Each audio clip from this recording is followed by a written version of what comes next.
All right, we'll call the meeting to order. At this time, would you please stand for the pledge of allegiance?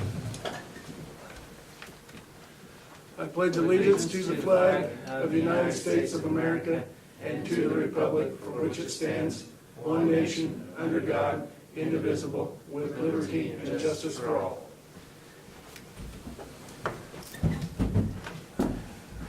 Mr. Zerby, would you read the mission statement for us? Absolutely. USD 393 will prepare its students mentally, socially, and physically to live successfully in a modern society. Thank you.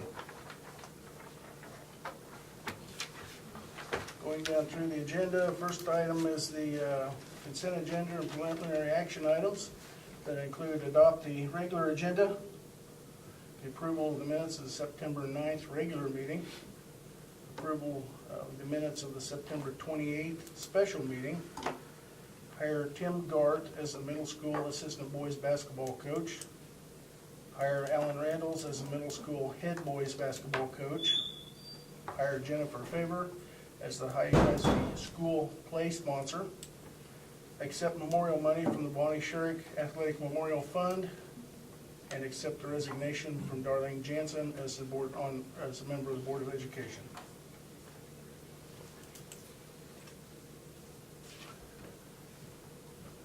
Do I hear a motion to approve the consent agenda? I'll make that motion. It's been moved by Todd to approve the consent agenda, I'll second. and second by Justin. All those in favor say aye. Aye. All opposed? Motion carries. Into item number 5, which is the reports from, first of all, the superintendent and K-5 principal, Mr. Boldro. Okay. Let me first start by saying I still haven't gotten all the goals and everything put together from our September 28th meeting and out to you, but I should have that by the next meeting. Just quite a bit going on between then and now with homecoming and everything. Wanted to share with you, in addition to, let me, before I go there,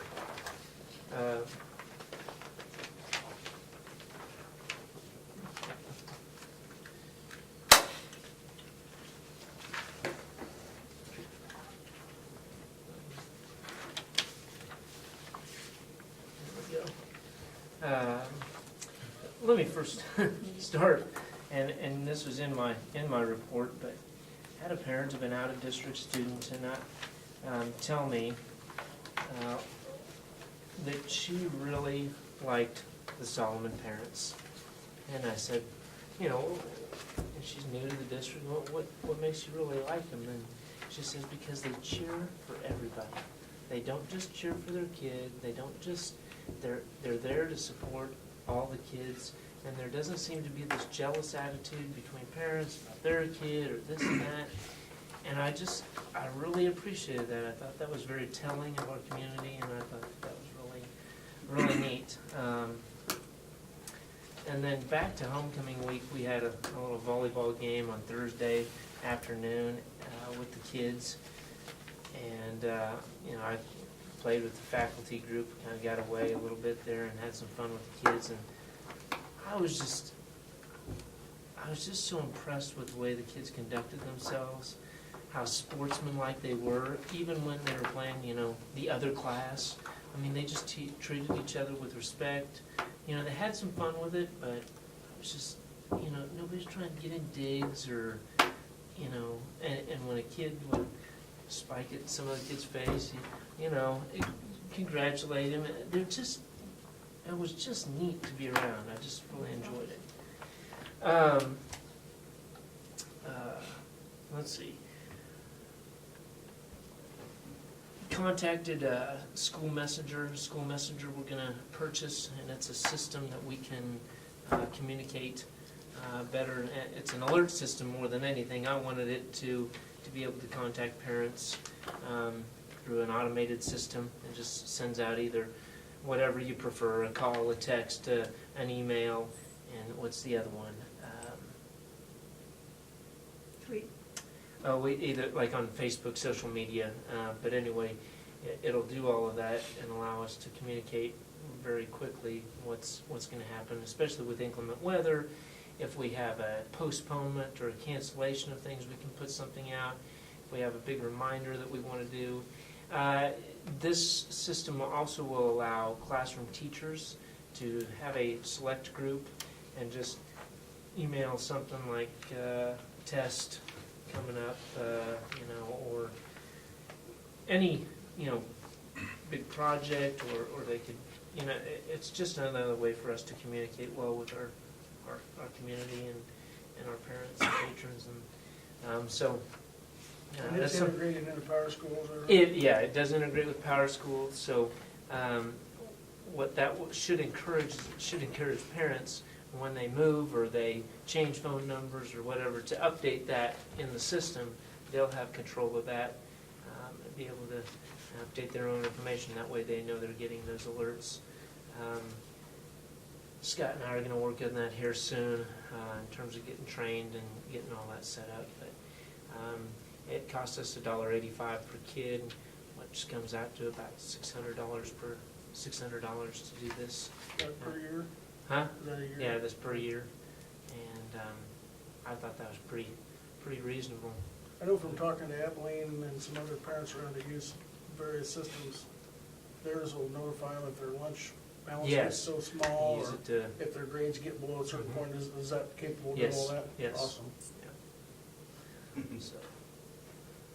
And the nice thing I like about it is it's by student, it isn't by parent, or, it's by, so Yeah. you could have it contacting grandma and grandpa and whoever you wanted it to Endless number. contact. Whoever you wanted to contact. I so. remember we bought or paid for something a couple of years ago, but it never could ever get it working. Is that a different system? It's different, it's along the same lines, but not near the functionality of this system that's listed now. Okay. Anyway, visited with two different companies on improving energy efficiency. One of them, their push was more to look at who we're buying our utilities from and how we can, if they can save us, and then they split that with you for 3 years. And I don't know as though we have that many options with utility companies and things, so I don't think that that's really worth it. The other guy, I was a little more interested in because he would send in engineers. I'm kind of concerned about, especially our elementary building with windows and some of the old heating and cooling systems, and if they knew how to make good recommendations as to how to improve those or update those, I think that would probably be the biggest interest I would have. And again, it's one of those things where they show you where you can save, and if they can save you money and you want to move forward with that, then you would split the savings with them. That's how they get there. I don't know how you feel about that, but So they I don't think have you guys, I think we did this at one time, like 1996 era, around the 1996, and we did some things. But now that it's 2013, it may be time to look at something like that again. I don't know how all of you feel about it, but there is no cost until we decide to go forward. Hmm. We did a sharing with Building Control Services when they updated our software, and then we monitored for a year, and then we split the cost, and that paid for the software. And then we'd had 2 energy grants in the late 90s that we upgraded the boiler and the lights in different parts of the building. So we've kind of been through the buildings as far as those sorts of things. Yeah, there's, as far as you said, I don't think there's much of a choice on who we get buy power from and all that. Right. Yeah, so That one didn't interest me that much. Probably one of the prerequisites to doing anything like that would be that our automated HVAC system is functional. Is it functional properly now? Okay. Yeah. I know we had some problems over the last year or two with it working, right? When we upgraded that panel in January, I think, I think it was January. and they went through all the software between VCS and Tucker, got it back in an automated standpoint now. everything's working right now though? I think, just hiring John John's been able to get on some maintenance issues and make sure that we're following through and getting some things done. So maybe it's not that important. He's brought up the windows on that north side where the water comes through and the doors. We've got some of those issues when the wind really comes from the north and the storms. So that's the only thing that's got my greatest concern in terms of the facilities and maybe energy efficiency is the elementary Yeah, building. it doesn't take an engineer to know that's the inefficient. Yeah. 1965 technology is gonna be the inefficient. It's so humid in those rooms when the air conditioner was on, Mhm. it's unbelievable. Just So, smell. do we need engineers to come in and do it? I don't know. Maybe, I'm not so sure that I'm interested in doing this right now, but at least I know it's available and who to contact. So, let's see, October 7th, we had an in-service, finished up on the McCurl evaluation training. Again, this is a pilot year with it. We're still learning as we go through it. I made a couple of mistakes on something today and sent it to the teacher. And we're kind of backing up and figuring it out. But let's see, we have another half-day in service on the 18th that we're going to focus on Kansas College and Career Readiness Standards. We've got the agenda already outlined, and we're going to meet tomorrow with teachers to that's on that committee to make sure we're ready to go. We're going to give the teachers a lot of materials. There's a website that we've purchased to use that has oh gosh, so many resources, but the coolest thing I like on there is that for each standard, they've got a YouTube video on how to teach those within the reading and the math and how best to teach them and how to, what primary resources to use or what other things to, and they've really got a teacher that models how you teach that in-depth critical thinking piece. So if teachers could use that and could go get lesson plan. I mean, it has lesson plans for every standard. It's got so many things. I know Mr. Dooley looked at it a little bit, but anyway, we're going to try and get the teachers more familiar with that website so that they can use those resources as they need them. Parent-teacher conferences on the 22nd and 24th. I can tell you the elementary is pretty much ready to go.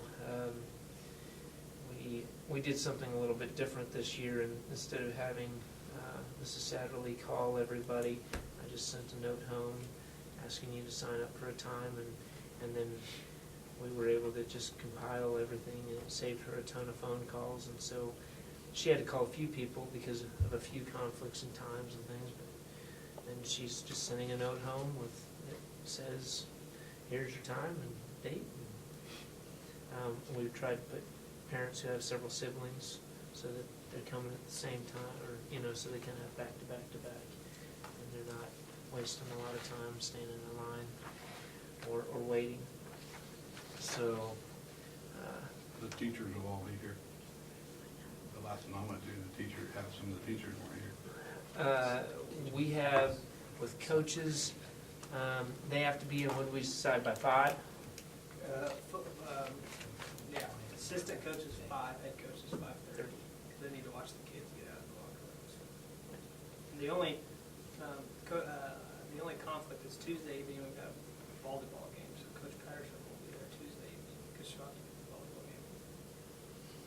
But next year, when we get to the calendar, I'd like to move our conferences up into at the middle of September. That way, it's about 5 weeks into school. 5 weeks into school, you should have a pretty good idea how a kid's doing and if they need help.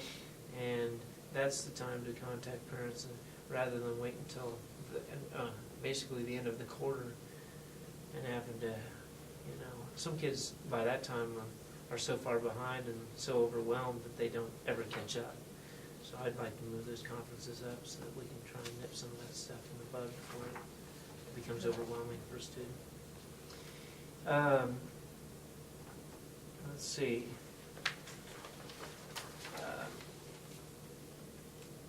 last regular season football game is on Halloween. So that Mr. Dooley and I may get there just a little bit late, but, Was there any reason, I mean, unless you guys wanna come, I don't know, but isn't Mr. Atkinson approved to? yeah, Okay, it'd be I fine. just didn't want you to think that. No, but it's really hard for me to miss. Yeah, Halloween's tough. Okay. Yeah, I understand that. So, The kids will get. I don't know, maybe he'll miss and I'll just, From what I've seen, it might be hard for your boys to miss a ball game too. So yeah. they get pretty excited about it as well. Landon will be hard for, probably wanna go do a little quick Halloween and then go to the game. Much rather do that. My boys Sure. don't let me go Halloween or with them anymore, so. Well, I wonder how many will Dress be at up the as game well. and not have their lights on. Okay, couple other things that I didn't have right there in that report. Take one of those and pass it around.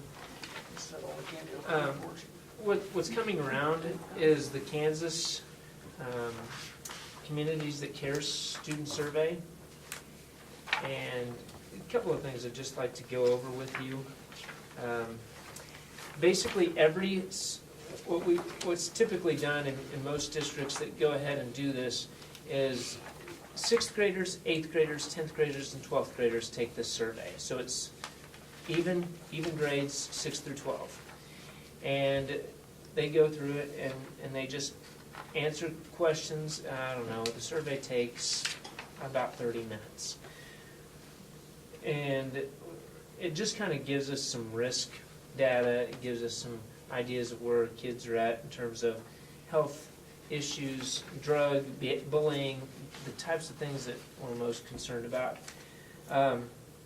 Yours is in black and white, and so the top bar in all of these is the state data, and the bottom is our district data. And this is reflective of last year's test, so this has been 2012, 2013 on page 2.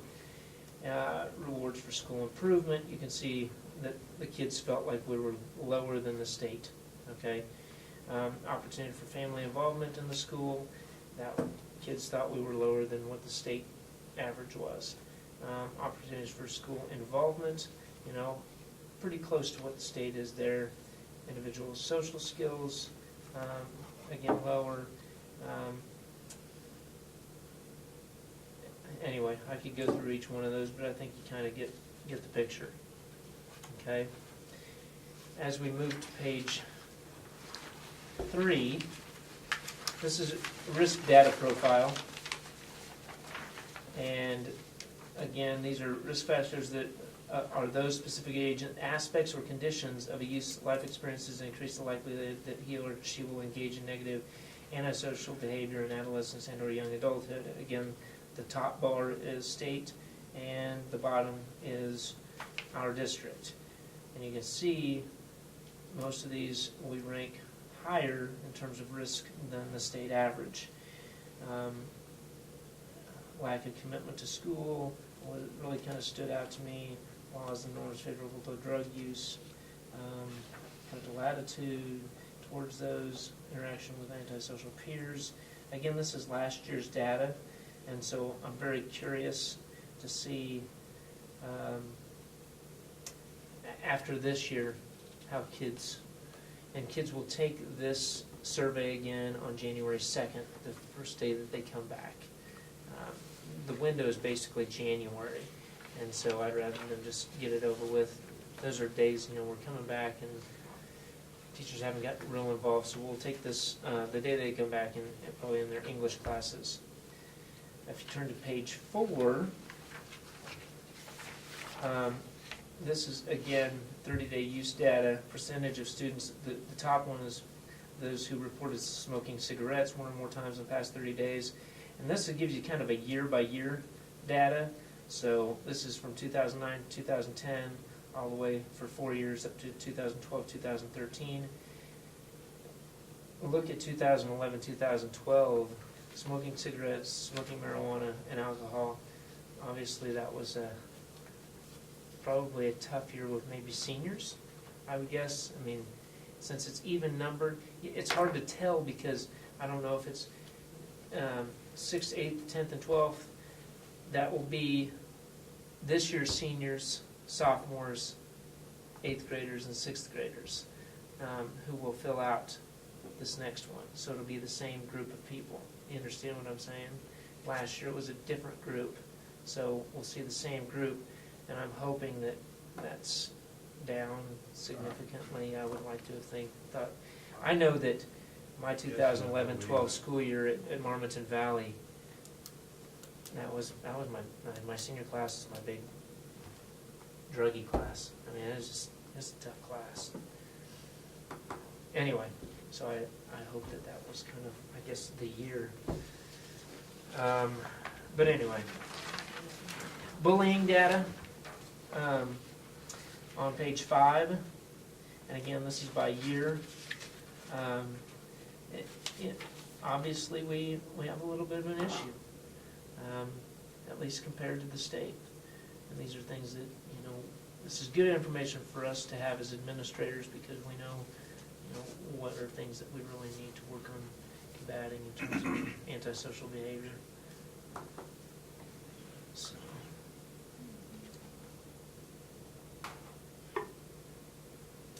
Last year, looks pretty prevalent, bullying was, and I don't know if that was, it could be a number of factors, but I would like to think that some of the things that Mr. Dooley and I are doing in terms of organization and communication is going to help.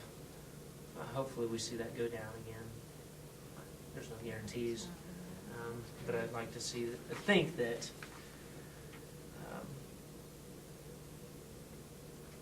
we're moving in the right direction.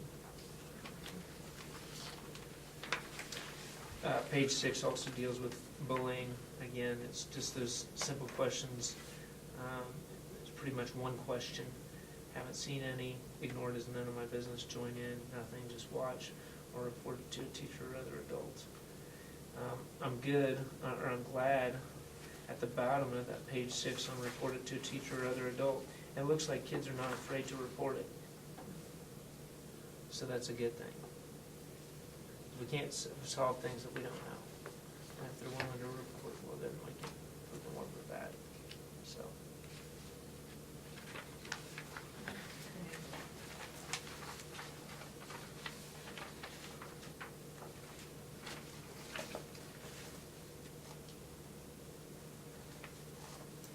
Question, Bob? Is this data summary being shared with, or made public, or shared with the parents and teachers? Yeah, we sure can. We can make it available. Is this online with their school website, or? Yes. www.kctcdata.org. You want me to put that up here? May I open? Ah. KC data.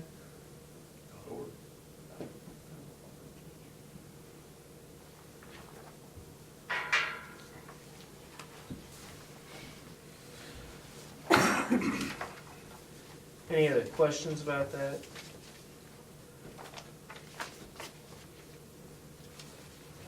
just tells me it's kind of how society's becoming. It just seems like the more years go by, the worse it gets.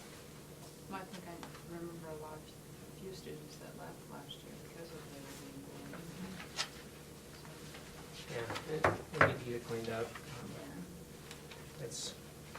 It's my biggest pet peeve. Probably one of the biggest reasons I got into education is because I don't think kids should feel the way some of them feel when they get bullied like that. Well, it could turn tragic. It so quick. can. It With can. cyberbullying and with everything else now with it, it's just not simple anymore. Yep. Let's see, what else?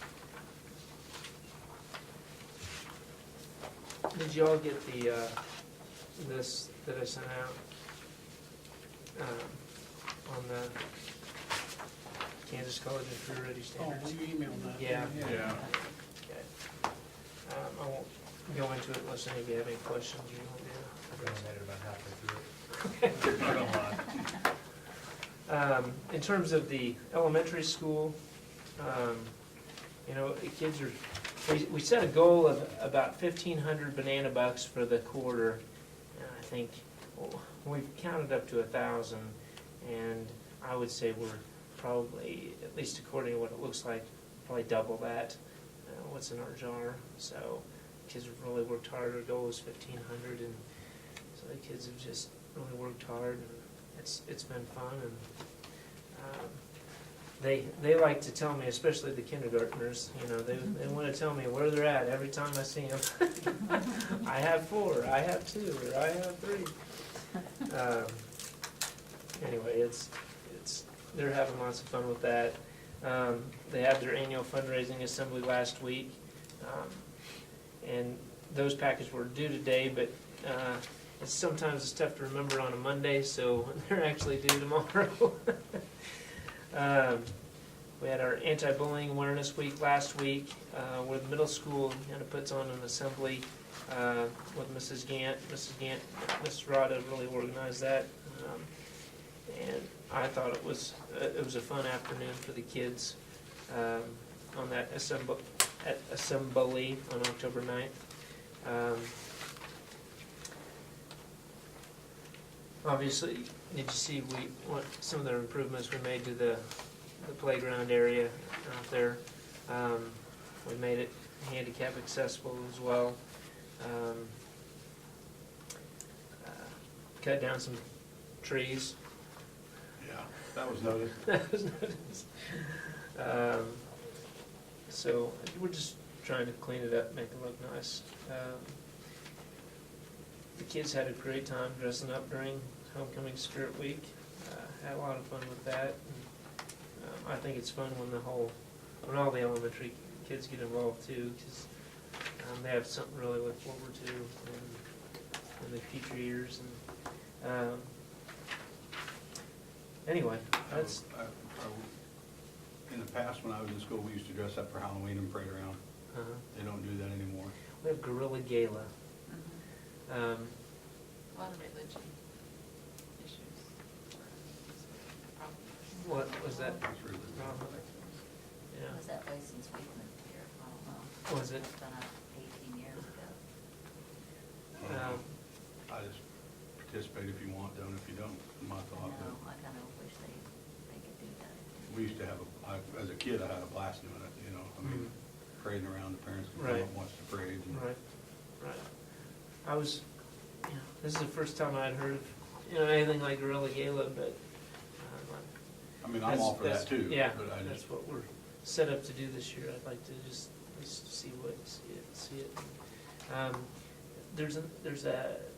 Isn't there a big thing with a dress up down at the park on the 26th?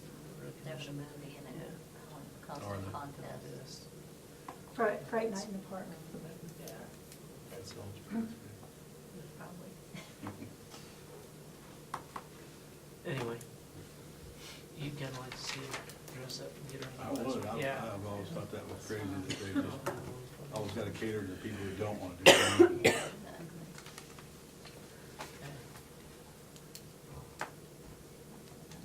Keep that in mind. How many of you feel that way? Just out of curiosity. I think it'd be fun to watch. Dress up, just didn't get to do it again. It doesn't Like- matter to me. It's not gonna pertain to me. Yeah, I mean, our kids are old enough that I think it was good. I my daughter had a lot of fun when we were younger, so. Parents come out and all the parties. That's just what I remember when I was a kid. Exactly. And I think they paraded them around so everybody could see all the kids. That's what we, even where I was growing up, we would parade downtown, and all of the businesses would have candy ready for us and everything, and then we'd parade back to the school, but it was an all-day event. We got to do that, but The boys, when we moved to Salina, that's what they did, we paraded them to the school block. I've never been to Gorilla Gala, so I don't know. I don't know what it's I'm like. not sure if I have or not. They I think go I have. But thing to thing. Some of them are really fun, some of them the kids are kind of like, because some of them are almost like a fundraiser type of deal, or some of it's over the little kids' heads, and, I mean, it's neat because they still get to do something fun.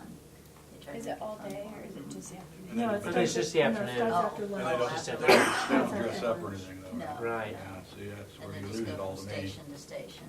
I just, I think you gotta make cookies and it all depends on, I guess, what they have planned. They have the arts Kids and be crafts, kids. 4-H come in and do some things. History presenters come in and do some things. Here, the Milford Lake people come and bring things. We have Oh. a lot of presenters. There's a lot of interesting activities. Usually one of the colleges comes and kicks it off with a choir or a band, jazz band or something.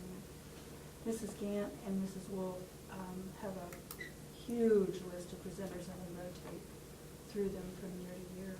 But they spend a lot of time organizing it and setting it out. And it takes a lot of people from the PTO to help put it on as well. It's a well-planned event. All right, that's all I have. Okay, thank you. Middle school and high school principal report from Mr. Dooley. I will try not to talk about the same thing Mr. Boulder talked about. First, parent-teacher conferences. We made a decision to put the high school conferences in the middle school gym. Felt that it's a bigger area than the high school commons, which we had originally planned, allow parents to maneuver around a little bit better and provide a little more privacy than the high school commons does, and won't get as loud. So those are the reasons why we made the decision. Plus, our middle school teachers are scheduling their conferences with parents, so they're going to be in their classrooms in the middle school area. So all of our conferences will be in one general vicinity. So if you have a student who's a middle school student and a high school student, it'll be easy to go from one to the other. I just didn't, I know that some of the high school conferences have been in the classrooms in the past. I just felt that every conference I've ever been to has been in an open area at the high school level. And hopefully by doing it in the gym, it'll be a little bit more space and more privacy for one teacher at a table. So and when the parents walk in, they'll have a survey to fill out. And we'll use those survey results to see what we need to improve on, what we're doing well. And then all of our elective teachers also will be stationed in the gymnasium. So we'll be sending out a letter this week, and the middle school the middle school teachers have sent out that they either sent them out Friday or today with scheduled time for the parents. And they sent that out. So student incentives, and I might have mentioned this before, I'm not for sure, but we will have we've got a sheet that students have to meet certain criteria for academics, discipline, attendance, one other area, and community service. And if they meet those guidelines, we're going to show a movie. We're doing the high school movie December 18th in the middle school December 18th, and high school December 19th, and it won't interfere with finals. We worked our final schedule to where it won't interfere with those things. We're just going to show a movie. We'll let the kids vote the week before on the type of movie they want to see, and then we'll let them bring popcorn like you would at any other movie. Some type of incentive to reward them for those things that we think are important. On Friday, October 4th, our 6th and 7th graders attended a field trip at the Rolling Hills Zoo in Salina. They were very well behaved. I know they had a lot of fun. And what I like best about the field trip is Anita Butler does the coordination for the Rolling Hills Zoo, and everything that they did was tied into the new next generation science standards. So it was a very... I went, it was good. Yeah, very We had a good time. I even had a good time. Kids were well behaved. So now we got to figure out something for the 8th graders. It was just I don't know if it was K through 7 or just 5th, 6th, and 7th, but we'll try to find something like that for our 8th graders to go on the field trip as well, as long as it ties into academic standards. Athletic banquets, we're going to have a high school, our middle school athletic banquet will be the October 14th high school, October 14th, and the high school is, no, I got that wrong. Middle It's school, October 14th. Middle school, October 28th, high school, November 14th. And we'll recognize our volleyball and our football teams. We'll High do school is November 14th? Yes, I made a Okay, I was mistake. gonna say, because there's a middle school game that day. Yeah, it should be November, not October. Okay. After football. Well, hopefully we're still playing football, but we're in the playoffs. So I apologize for that. But we'll recognize football and volleyball, and the school's going to provide a meat dish. It's going to be ham and scalloped potatoes, and then each coach is going to coordinate with their parents of the side dishes that they're going to bring. And then something I didn't include on here is I believe it's November 5th is when Mr. Atkinson will meet with all our winter parents and winter coaches to discuss expectations, and kind of like we did in the fall for football, we'll do the same thing for basketball. So parents can get an opportunity to visit with their coaches and get the guidelines and expectations from their coaches.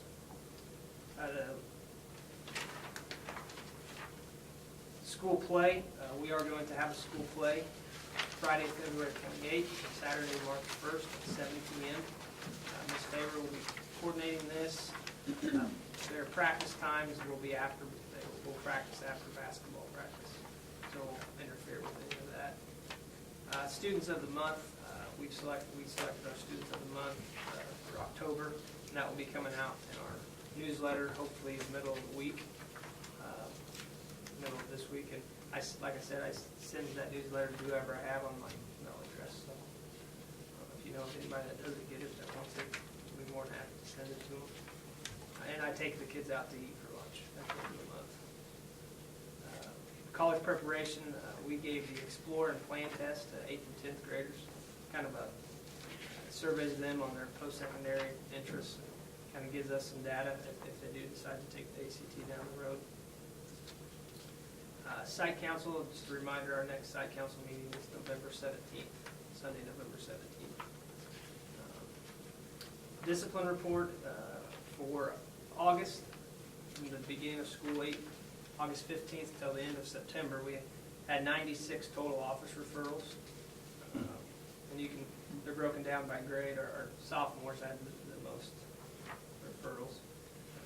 Of those consequences, 60 detention, 20 Saturday school, 5 in-school suspensions, 3 out-of-school suspensions. And then I filed 2 truancy reports. I try not to out-of-school suspend students, I don't think. I mean, there's times where you have to, but we try to keep them in school as much as possible. And then, of course, we've got a matrix that we don't just, I don't just say, hey, this is your consequences. It builds on past behavior and what we have in our student handbook. So evaluations, Mr. Boulder talked about that a little bit, but I've done 8 formal evaluations of certified teaching staff as of October 8th. How the evaluation process works is we have a pre-observation conference for about 15 to 20 minutes with the teacher. Typically, I do it the day before the observation, and then we observe a class for the entire period, 45, 50 minutes. Then we have a post-observation a day or 2 afterwards for 15 to 20 minutes. Now that we've had our in-service, we're able to actually use the online part of the CREL, which is, like Mr. Boulder said, it's a trial year, so there's some things that him and I both have to learn about. We were doing it with paper and pencil, which I thought was a lot easier. You thought the paper and pencil was easier? Yes. Now I gotta carry it on a computer, try to click buttons.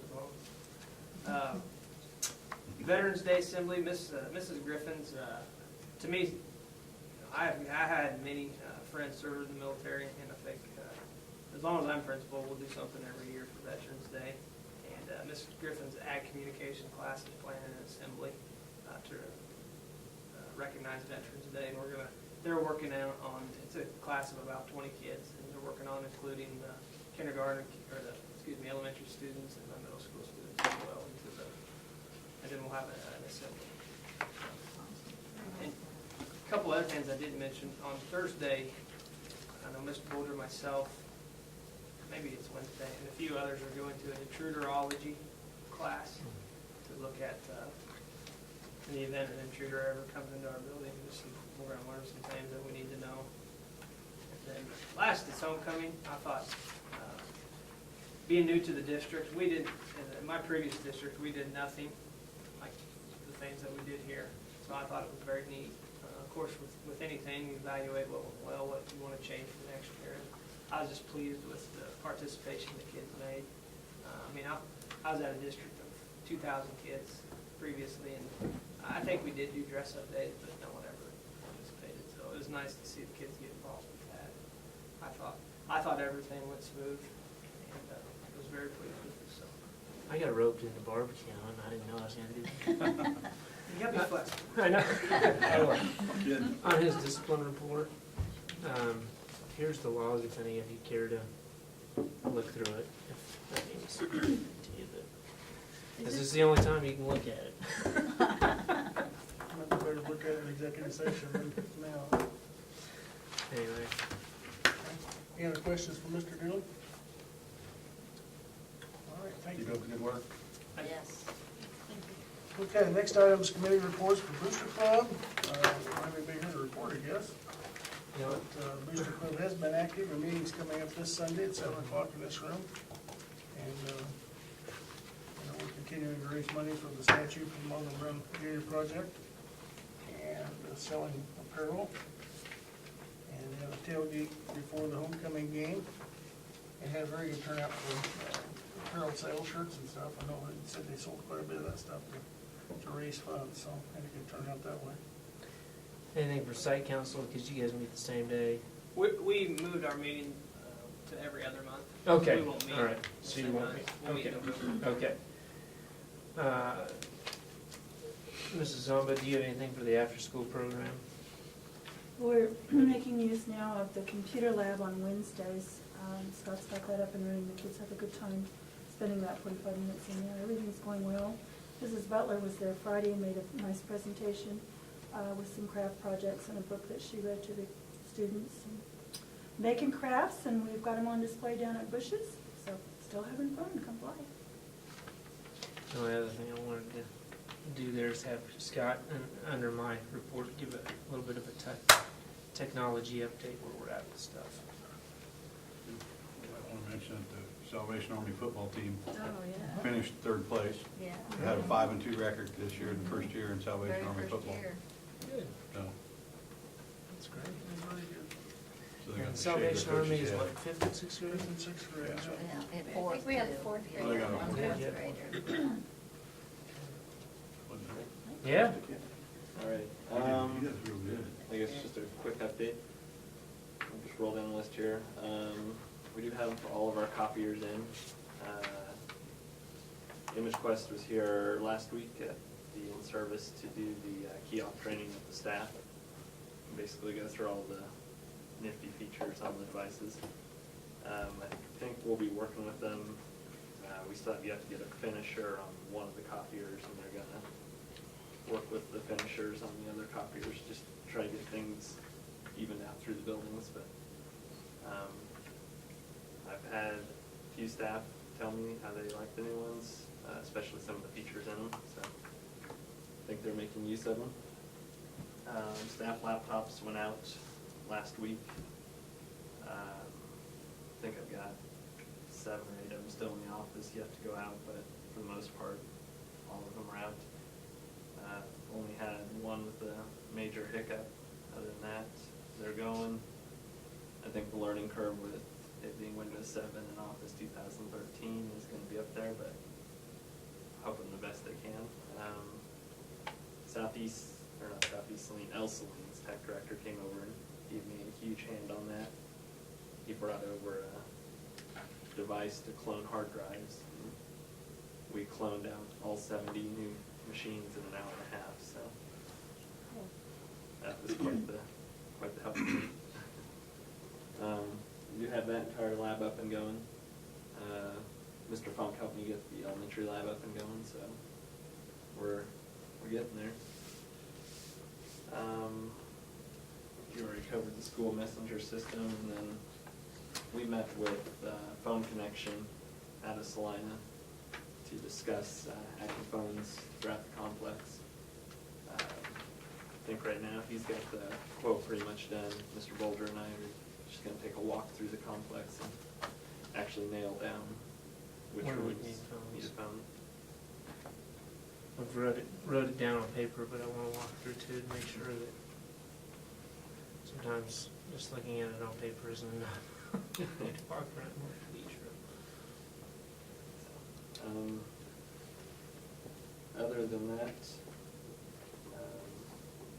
talked with Brad before the game, just a fun fact, or before the game, before the meeting. I pulled our analytics from Google on our iHigh site, where we stream our games out. And since August 1st, we've had 1,000 visits to the website, so we had a fair amount of traffic going through there to watch the games. We had 100 visits just last Friday night alone, so. Wow, we did. Yeah, and what I thought was really interesting was he can show you all the states that they come from. It's not just Kansas, it's all over the nation that people are watching our ball games, so. I'd like to think that's college coaches and scouts and 27 not just different family states. members. I'm sure it is. Those guys find a way. The last thing I had, and I talked with Mr. Bolger about this afternoon, on a yearly basis, we renew our contract with Symantec for antivirus for the district. This year I'd started looking down a different path. Not that Symantec's bad, but I was looking at another company. I thought we had until the end of October since we renewed in October last year.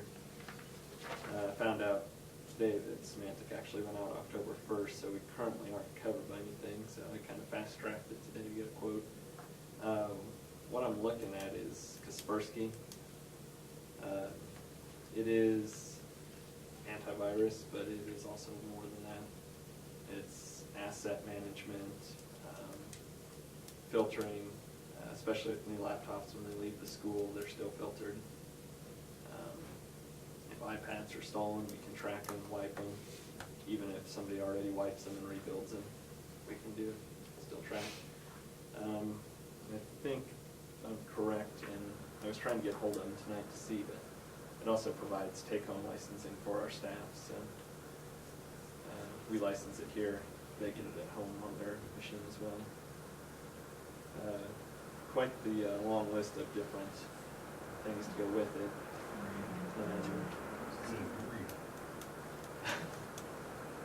It is $14,000, that's a 3-year contract.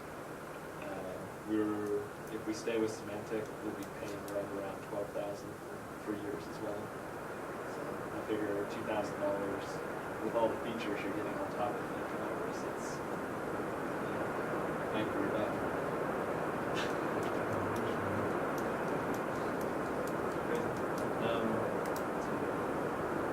Have you got any experience with personally being resource hungry compared to Symantec? Just what I've talked with other school districts, nothing along these lines. They do provide more definition update from them. It comes in a much smaller file, so it's not sitting there as long trying to download, especially when it's updated. Sometimes the more features you get, though, the more memory it's taken up in the background. So that's why, Well, that's the experience I've had with First Key versus Norton or any of the rest of them. And a lot of this, I think, with their business suite runs in the background. If, say I don't want to use one, and we choose not to install it. Okay. So it's not all or none type of situation. We can kind of customize it the way we want it. If we do switch, what's the implementation time of something like that? How quickly can we get the ball rolling? Part of the cost is a 4-hour setup. And talking with our sales rep after those 4 hours, we're running. Is that something you can schedule, like leave your computers over the weekend type of thing and just schedule on the weekend that way? It's an auto update or Well, is it's it actually something? faster than that. Okay. We probably do it first thing in the morning while everybody's on the network. Okay. And I'll just push it out through the server, and the clients will install throughout the day, and we'll be good to go. I mean, that's for, say, staff machines, like the lab in there. I could schedule that for 3 o'clock in the morning and just leave them on over a weekend. But for, like, staff machines, they're gonna be leaving the building. You said you still had 7 computers left to send out. What's the holdup on them? Staff, just conflicts in timing. I got 2 more out today. A lot of them were either didn't get the announcement that we were handing them out, or had been leaving right after school for other things, games. And then as them go out, are we getting some of the iPad stuff like that back to reprovision and get them out to Or are they already backing out where they need to be? We're actually not collecting any iPads Okay. with these. At the beginning of the year, we passed, I think it was one of the first school, or one of those first days of meetings, passed around a sheet, and they actually had to sign up for an iPad. We didn't actually give out as many iPads as were being used last year. They Obviously. justify a reason to have they can use it in the classroom. Right, and that's where I was wondering if they're getting to the classrooms versus, Yeah. if you have a laptop and an iPad, I mean, it's a waste of money. You know, I'd rather see the iPad be reconfigured and used in And we've got, classrooms, so. I mean, there are some left over sitting in the office yet that, I think we just need to make a decision about where we'd like to put them. You know, be that. I think, Mr. Dooley is really researching Google Chromebooks, because I think he'd like to do something in the high school, at least to start with Google Chromebooks. And I imagine if we get if we kind of move that direction at the high school level, in terms of Google, iPads may not need to be there, and may get filtered back down to the elementary, middle school at least. I think where that's probably more, applicable, I guess. Well, what I like, Scott's got a Chromebook, and it's, what I like about it is that it has a keyboard. Because the middle school and high school kids do a lot of Anybody typing. see it? It's, to me, hard to type on. We don't have iPads in high school. We don't have any technology. Yeah, I was gonna say. No, I didn't think we did. No, but some staff have an iPad. Right. That's all I meant. So if they opted for an iPad, they don't have a laptop, or they have both? They might have both. with But it's a couple of possible, them. but very few of them do. They typically, most of them just will have one or the other, I think. I've actually had a few teachers tell me they'd still rather take their iPad home to do their grading and lesson planning on than to tote a laptop home.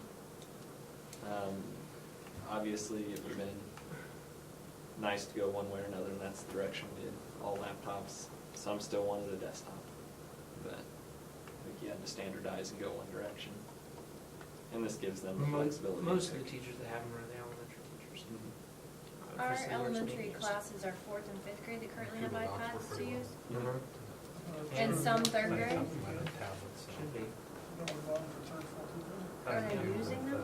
Sales media, when you look at Flash Player, they actually have. I know the Flash 4th and Player. 5th grade are. So I know they I'm killed it pretty off sure the for, 3rd grade does too, because they use them for spelling for sure. droids. The A+ Yeah. spelling. So yeah, feeding in their other version. Cool. I'm hoping. I just they- like that you can type on. I'm not sure if we have quite Kids, enough I mean, to they're get writing projects and back into the papers. second grade. Oh, See, right. I don't think that's a good And it's a pretty robust Yeah, it machine. looked like, it felt like it's pretty cool. So We that's can it. talk about it later. Yeah. And the prices are a lot less expensive. You can than probably that. get 2 iPads for, Well, or that's two probably of good. those. Oh, for easily, yeah. classrooms. That's a pretty, With the business we've done with CDW in the last year, especially with the new network, they gave us a pretty nice price discount on these. So, I think we'd be right around, 2 of these for one iPad. Wow. I just think it'd be cool for every kid to have one. The other thing is, they'll take USB, they can save their data, they can do a lot of things, they can hook up. I was talking to, one of my superintendent meetings that I go to, we kind of went around the room and just said, what are you doing in your districts? And hear a lot of schools are just saying, we're becoming a Google school. We're gonna go Google, and everybody better just kind of get on board, and so they're doing Google Docs, they've kind of just dropped all the Microsoft. And, I don't know if we want to go that extreme, but, well, with my drive and then, like some of the, like Dropbox, stuff like that, you almost don't need a USB drive. I mean, it's all web-based, so anything that you can do on a computer through a browser, you can do on these. And that's, when you're looking at middle school, high school, that's a lot of what you need. Research, and then you can use Google Docs to write the paper out and immediately share it over with your teacher. Actually had one staff member tell me this morning with our new Microsoft Office, he opened up a student's file, since they're having them digitally submitted. Opened up the student's file and saw that the file had come from another student originally. He saw the first author, second author.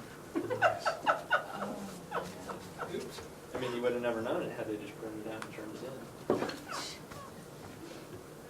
As we, as I say, as we consider these two, we also need to look at our textbook rotation, I think, and consider about getting those things online, or software online, rather than the books. Occasionally you need that hard book, that actual flipping a page still does mean something, but we need to consider that, because I think kids nowadays are probably more apt to do it here than they are to flip the page of the book. It's just their world.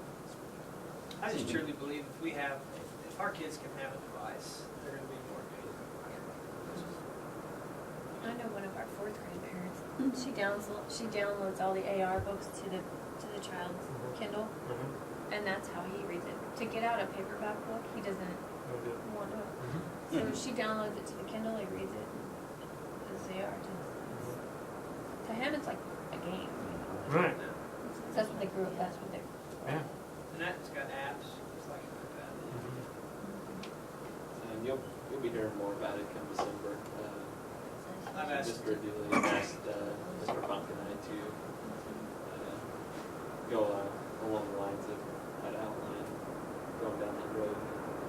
I've actually found another school here in the state that has gone one-to-one this year with them, not too far from here, so go see how they're doing with them. Mr. Funk watched, he attended a webinar, free webinar. I was gonna have to talk up. Yeah. He attended a one-to-one Google Chromebook webinar online to learn more about it. And then I've asked him and Scott to put together a pretty detailed plan by December, so Mr. Walter and I can look at it. Scott, if later on down the line we decide that this is the direction we want to go, and we would get so many Chromebooks for the kids. Like our laptops, are we gonna need that device where he was able to download what'd you call it, clone those hard drives? Yeah. Are we gonna, You wouldn't necessarily need that for the Chromebooks. That would just be for your other machines. But come back around to that, part of this first scheme is cloning. It may not be as fast and as efficient as that device, but it does cloning, so it's Okay. not one of those features. which Symantec did not. Symantec was just straight antivirus, that was it. As far as the Chromebooks go though, if that's something that we go down and 2 years from now, you say, well, it was fun, but that's not quite where you want to be. With that device, you pull the hard drive out, put a bigger one in, you can load Windows on it, you're not out of money for the device. So it does have some flexibility going down the road. You're not locked into just one direction. That's kind of where we're setting for now. We need to take some action on your Software software tonight, or It's not over 20. I want to say it's like 12 or 15. And I really want to find out for sure whether that's 4-hour setup, because it's $1,000 to do that. And that's really necessary. Try to That's on roll. top of the, Well, it comes out to, What was it? it comes out to $14,750 total for 3 years. For 3 years. It's for 3 years. A 1-year deal on it, $6,600, so you're getting a pretty good price break over 3 years. And they're already giving a pretty good discount on it too. The 14,750 includes the 4-hour rollout. Yeah. And that's $950. So I just want to see, check with them to make sure, because, I mean, if that could save us $1,000, if I could do it all ourselves, sitting on the phone with me so using that 150 numbers. Any other questions for Sarah? Thank you. Thank you, Scott. Thank you. Okay, anything else, Mr. Booker? Not for reports. Okay, item number 6, discussion of action items. First item A is budget expenditures. Okay. I just wanted to take some time and go over expenses, what our receipts look like, just so that you kind of start to get a feeling or an understanding for what we're doing and how big a business this is. So if you get your expense budget report in front of you, I would say, keep in mind what we try to do is we try to purchase what we need for the school year prior, the previous school year, so that we're kind of ahead. But I want you to really look at the very right side where it says percent remaining, those figures, because if there's anything that's lower than 75%, because that's about where we should be, we're about a quarter through the year, okay? If there's anything that's lower than 75%, we might want to look at. Everything else, if we're higher than 75%, that means that we're managing those funds pretty well. We haven't had to spend a whole lot, so we have some more at the end, I guess, to purchase for the next year, okay? So, like if you scroll down to student athletics, HS, high school, you can see that we've only got about 46% remaining. Well, there's a little bit of reason for that because typically you're going to purchase more of your supplies up front so that you've got them for the whole year. And so in that case, we spend a little bit more up front, and that number probably won't, you won't see as big a hit over the next few months there as you will right here at the beginning of the school year. Anybody have any questions about that first page other than that? Okay. And then next page. Let's see. Down to books and periodicals, elementary. A lot of times, like Mrs. Cochran, she's going through, and she's going to try and get use that money up so that we have those books here. It doesn't do us a whole lot of good if we buy them in the end. So she's going to look for books, good sales, and that kind of thing, and spend her money up front to fill in there. And same with secondary. It's obvious it's a little bit lower as well than that 75%.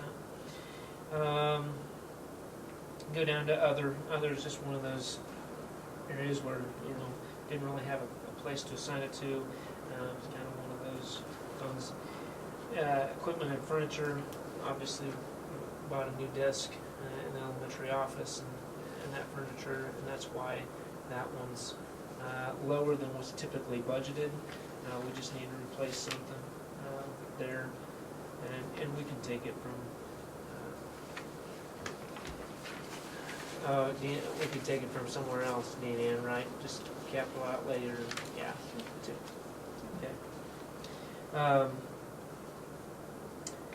Let's see.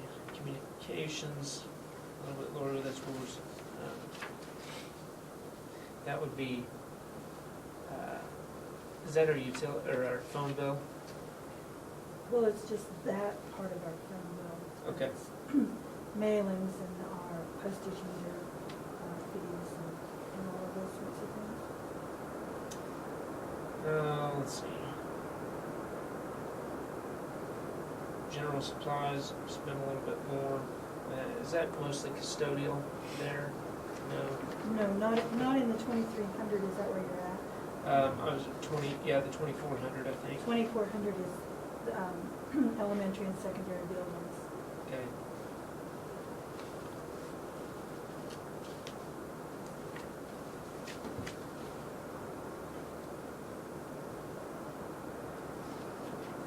Scroll down to repair of buildings. Spent a little bit more there. the fuel pump, or not the fuel pump, the boiler.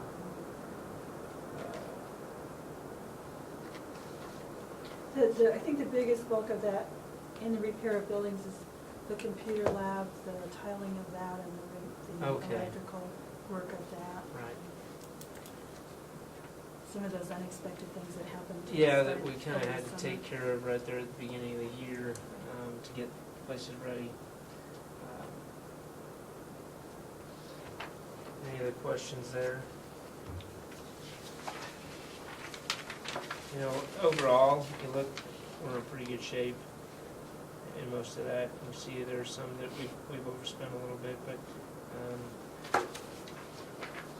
that's okay. I mean, those are things that you don't always budget for, but you can make them up in other areas. On the receipts report,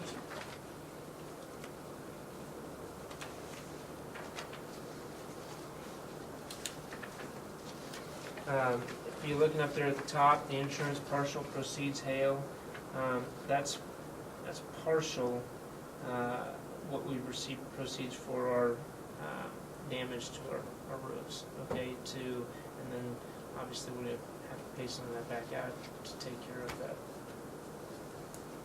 to pay for it. So, but that's some of what we've gotten. September rent and phone, that's preschool, and that's what we get 9 times a year, okay? What's that? That covers what the? We just put that back against the electric bill. Yeah. We deposit it back against the electric expense. Hail damage at that line down there, that's $3,932.60. That's money that we received to repair the cars. We're going to use some of that money to repair, obviously, to repair the 2 nice vans. The others, you know, that old red pickup, we're not gonna repair that. I mean, there's really no point. The Buick is getting old enough, it's got enough miles on it, it's been a student driver car. We're looking at possibly, I'm gonna start looking for bids to get a new car here, maybe even this year. We can use some of that money with some other funds, and probably just get a new car without having to take out a capital outlay or anything like that.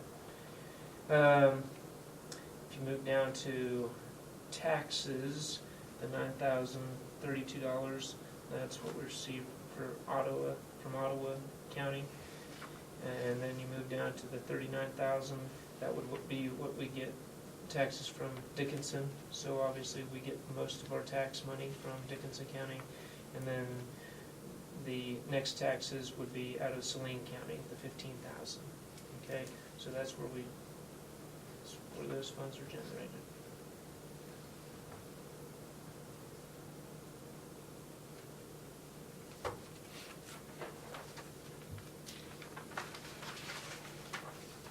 Then the preliminary check register, that's just a more detailed version of what our expenses are. And that's just kind of having everything. One thing I'll kind of point out as we kind of go through here, on page 2, 329, to rural construction, the parking lot light, that will be reimbursed, okay, with the storm damage. Comfort heating on page 3. We had that already scheduled out. That's prior year money. That's not coming out of this year's money. Cross and Joftus, that $3,000 is being taken out of Title II. And we have Title II budgeted using those services to, for the Kansas College of Career Ready standards. And scrolling down there, Envision Math, that's just what we pay for. Oh, wait, that's not Envision Math, that's Envision Trash Bags, never mind. The Everwhite, that's a marker board, a dry erase board.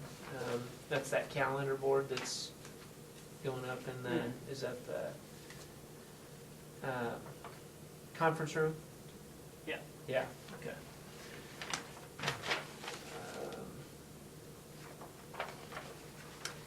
Oh, you see, like, on page 4, a refund to Graves. That's just, somebody moved out of district, they had already put money towards their lunches. Well, after whatever they didn't use, we gave back. What else? Harris, that's prior money, that's money that was already reserved. The home automotive hail damage, that's the automobiles we've had repaired, that's been reimbursed. We had to spend a little extra this year to have the elevator repaired. The elevator service is prior money, but the elevator repair is something that was unexpected that's come out of this year's money on page 5 at Cone Incorporated. It's the elevator.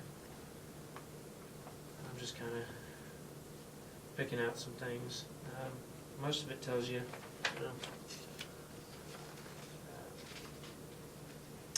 parents as teachers money on page 6.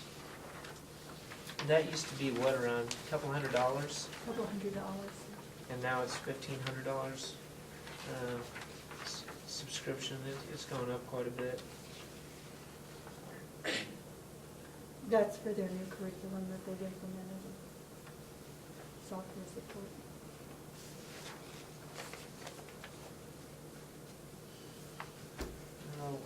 What else? On page 7, scroll all the way down to the bottom, there's talks about McCrell agreement for service. That's prior money, so that was already, it's taken out of last year's funds. So,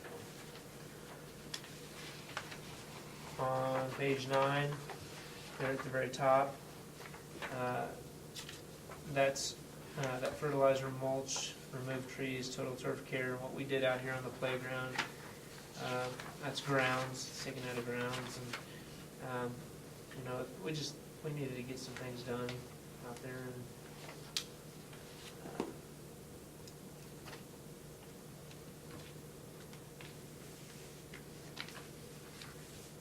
That's a pretty good jump.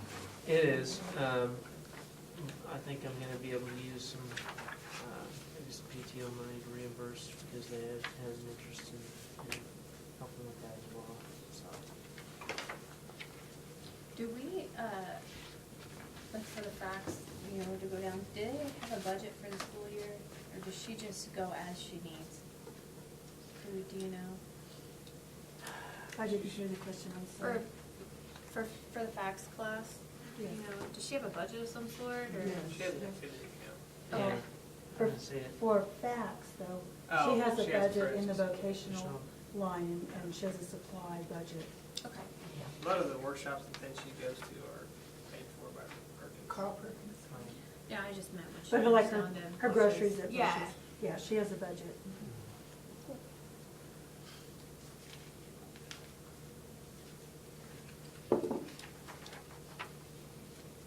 The one thing I might have, the preliminary check register, these are expenses that'll be charged in October. I'm sorry.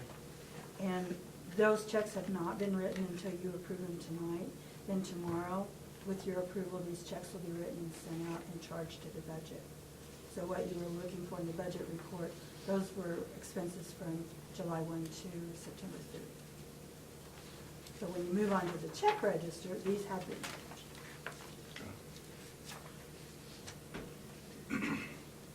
Yeah, check register, page 1. A lot of that you can see is just kind of utilities or registrations for conferences. So go into a lot of professional development is most of that. That and then the utilities.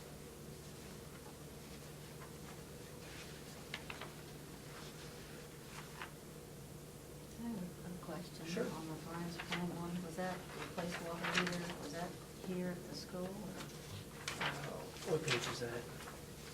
Two.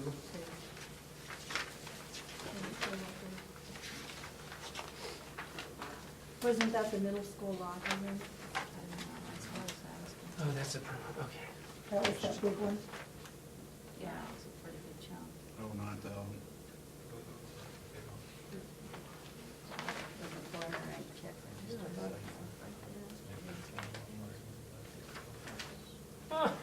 Looking way down here. That's a middle school locker room. We had to replace that water heater, and that was the big one. It was, and then we had to, the pump was bad when we got into it. Had to do the pump as well. So we did this about 10 years ago, so this is a replacement, lasted about 2 years. I think it's 300 gallons or something. Yeah, they said we're not even supposed to get 10 years out of it. It's probably Yeah. more like Yeah, every we got 5 to more out of 7 it than what the warranty. 7 years. Yeah. We got 10 years out of it, so. They don't probably last any better than home use ones. No. So those Just are, a big one. yeah, I mean, it's just. it's big. But the Wow. circulating pump is $5. what really brought it up, because we had Really? the new circulating pump. We had some expenses this summer that we just, we just don't plan on, and probably, some things that probably should have been replaced before. Especially with the boiler pump. This should have been done a long time We ago. can keep the right people Correctly. working on them. Well, I know I Operating was on it. sick last month, but the computer lab, was that just tearing out carpet and putting down tile? I mean, was there something special or fancy going on there, or something hard, or special circumstances, or? You mean, why did I want that done? No, no, Yeah. I like it done. I'm Okay. just curious as to why it was so much, honestly. Did you tell me? There was a it lot of, fancy? there was a lot of tear out. It was a special order on the tile. Yeah. We had a lot of leveling issues with the floor. All of the, Scott, help me. Yeah, I'm with glad you're remembering this, because it's just been so all long. of the outlets, had to be redone. Yeah. Prepared, the floor had to be All the prepared. electrical and. Electrical had to be all floor, moved, So the and- electrical had to be moved to the walls, and then I Yeah. redid the electrical portion. Yeah. They did have to do a lot of leveling. The around. floor was a mess. It was a mess. That, and they did put a new, we went over Baseboard them, stuff. We did new Yeah. cove, yeah, we had to do that. so. Because I was just curious, because it was kind of high to me. And it was like, we need this done because we're gonna start school on August the 9th, and we kind of decided to do it about 2 weeks before that, or 3. Yeah, it's It was a rush. commercial to grade go. tile, Yeah. Did we have to purchase the tile in, or did he purchase the tile and He we paid just for the paid him for tile. He everything? supplies all the He supplies that we he paid him. paid for the tile. That was all part of the contractor's expense. I didn't think it was out of line, given everything that you showed us had been done. I think they That's why I worked wanted to even on the check, 'cause I- weekend to finish it up for Anytime us. that's electrical too, that. Was that what that one breaker was for, or whatever that box Well, was? with that- he with cost the- we contracted with Dallas to do the electrical part of that. Oh. They both worked together. The electrical was separate. Like I said, I was just curious, because I kind of checked around, and that's why I want to know if there's extra things that needed to be done, because I had a quote of about 2,000. That's a pretty good sized room, but there was a lot of prep that had to go. That's why I wondered, something special, because they asked me, was it on concrete or wood, or was like, well, I'll find out. So their It's quote, concrete. your And quote we was had the sight lovely- unseen though? Huh? Your quote was sight unseen? Yeah, that's why I And wanted to it's see always what's easy to it's special. always quote easy quote to after know. the fact and say it was low. Yeah. Nobody's gonna quote after the fact and say it was high, or say it was No, quote high. it wasn't that at all. I just wanted to check because I have that kind of background and it seemed high to me. So I thought it would be prudent to check into it, because if we need to get bids, I'm all for keeping everything local. Right. But we also, this is our job too, to make sure we can spread the money as far as it'll go. Right. Any questions on any other budget information?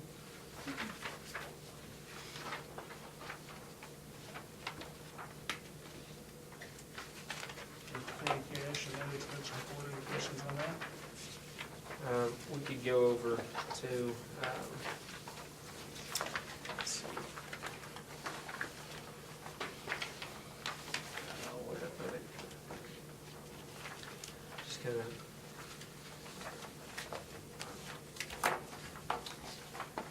Let's see, SO 66, that's the superintendent's organization report.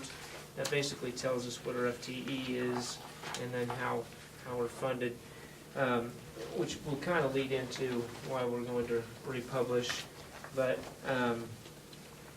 since our FTE, which is full-time enrollment, okay, or full-time equivalency, ours is 325.7 this year, and previous year I believe it was 342. Is that right? No, 341. 341. And so, because we have a little bit of declining enrollment, we can either use last year's, we can use an average of the 2 years, or if we were higher this year, we could use that. So you kind of have an option of using 3. Well, obviously last year's was higher. It doesn't do us much good to take the split between, so we're using last year's enrollment. We also have a higher free and reduced lunch group this year that we didn't count on. We were conservative with our estimate in terms of our free and reduced lunches, and next year we'll probably try to be a little bit closer, because at the end of the year we'll have a better idea of who's here and who's coming back, and whether that's going to change a whole lot. But anyway, because we were conservative, and that was actually higher, we're going to get about $68,000 more than what we had estimated. And because you have to republish if you're getting more than what you said you were gonna get. So that's why we're going to republish here in November. And right, November, not December. Well, in November, we'll have our KSDE Audit. And then after they verify all the numbers that we presented, then we'll get the letter and then we'll republish. And that'll probably be, it could be as early as December, but it'll probably be January or February when we're able to do that. But based upon our numbers, that's where we think we're gonna be. Now, next year, if our numbers stay the same, well, then we'd have to take, the 3-year average, and we'd be quite a bit lower. Next year, we're, projected, we'd be about $38,764, at least according to this, lower than what we were this year. That's a hit. So, maybe we can recruit and get some kids back and make that number go up. If it doesn't, then that's what we're looking at. We're going to have to plan with staff, and we're just going to have to do a better job of scheduling and staffing, and those are all things we'll have to consider. Negotiations. So I think we'll have a better idea more at the end of the year as to what our numbers will look like for the next year. Any questions regarding that? So we're good this year. We're in good shape this year.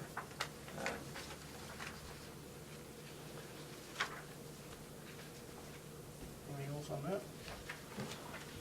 Okay, before we move on, I would need a motion to approve the bills.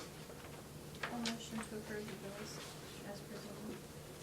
I moved by Jessica to approve the bills and financials as presented. Is there a second? Second by Todd. Any further discussion? All those in favor say aye. Aye. Opposed, same sign. Motion carries. And then do we need a motion to approve or to republish specifically? We don't, okay. All right, next item on the agenda is letter E, and that's to discuss and approve the kindergarten and first grade report cards. I believe we have copies of those in our packet. Yep. You know, it's just, I understand that, well, except for last year, the kindergarten used this report card, and I'm not sure that really that's something you all should approve. Prior to that, they used grades, so A, B, C, D, F. I just, at that level, kindergarten, first, second, especially, and I just have a hard time seeing that you give a kid an A or a B in reading, math, whatever, when they're, yeah, those are basics. We need a checklist of where they're at so that we know what standards they've accomplished and whether they should be retained based upon that checklist. Have they accomplished those? Are they in line to get those accomplished before the next year? So when I found out that we did have a checklist for kindergarten, okay, what do we have at the first grade level and second grade level?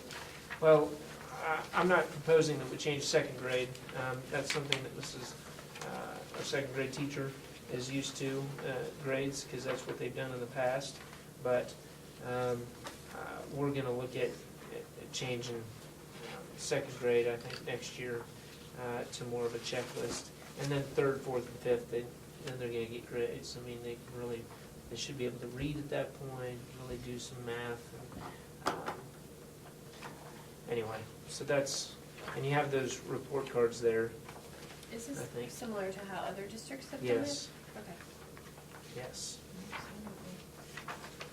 Yeah, I'm not No, I was just wondering if, because I obviously haven't had a kindergartner or first grade for a while, but I thought we were doing the A, B, C, D thing, so this was a bit of a shock. Yeah, yeah. No surprise that it was changed without board approval.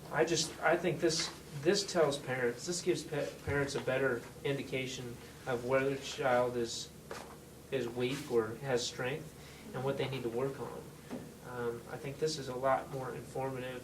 You know, if I go to a parent-teacher conference, I can see, oh, my kid's really struggling here. That's where I can spend some time at home to help. If I just get a letter grade, that A, B, C, that doesn't tell me anything. So, and I think that's more important at the primary level. Do the report cards, like from kindergarten to first grade, get passed up to the next year's teachers so they can look at that and see what, kind of get to know their kids a little bit? That's a big point of it. I Yeah. mean, a major emphasis here is that we want to collaborate, we want to be able to share that information. I think our teachers have done a pretty good job of that in the past, but this, you know, is a little bit, quite a bit more detailed, and it's just going to tell a better story about a kid.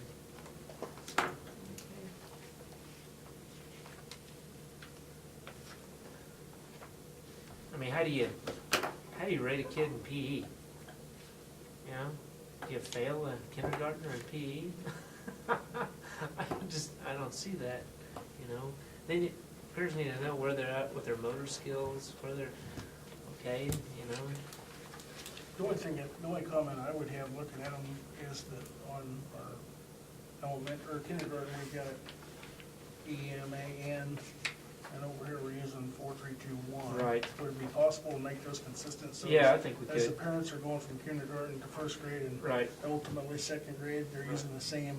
That's a good point. verbiage. That's a very good point. I mean, I like the forms, I like the information that's in it, but it would be easier for the parents to understand if they're tracking their kids. Right.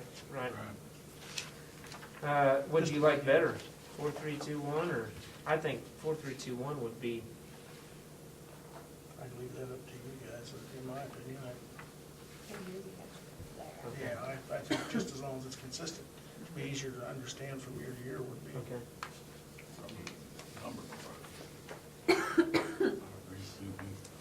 That would be easy to just, because we still got. Yeah, if you know one's low and four's high, you can kind of flip Right. through a little easier. Right. trying to figure, oh, what was Emma, what was Emma again? Yeah. What was it? I think the numbers are. Yeah, I think, wait, yeah, that's an easy fix.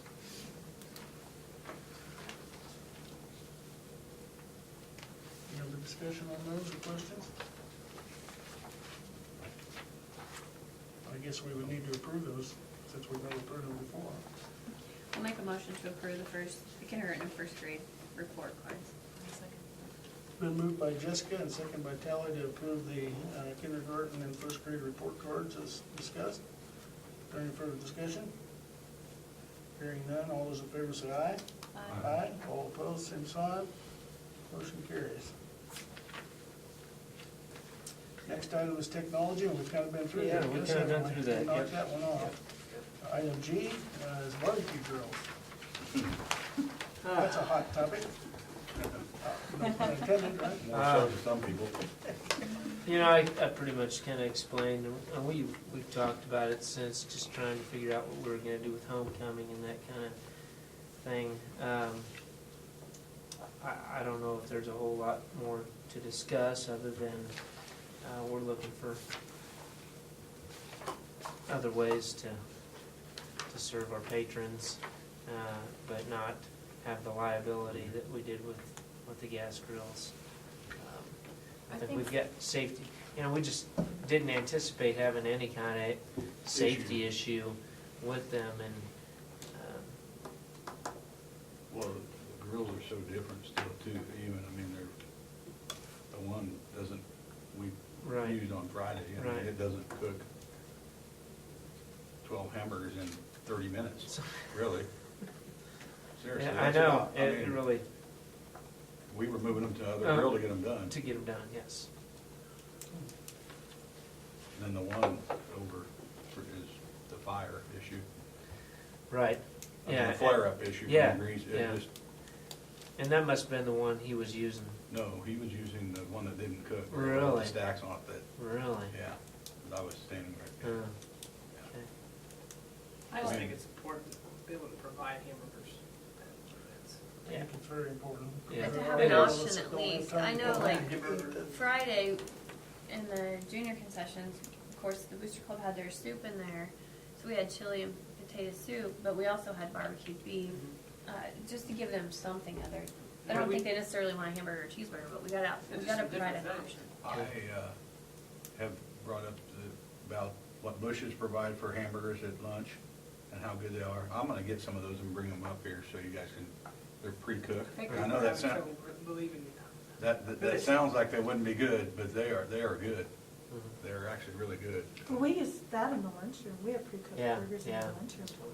Yeah, I They're don't know if fine. they're the same though. These are full quarter-pound Yeah. burgers. Yeah. I don't know what they are at lunch. I, Everybody thinks that they don't sound good, but they're really good. You're right, we think that, Todd. I'm reading it's right, I'm huh? gonna bring them up and let you Okay. try them.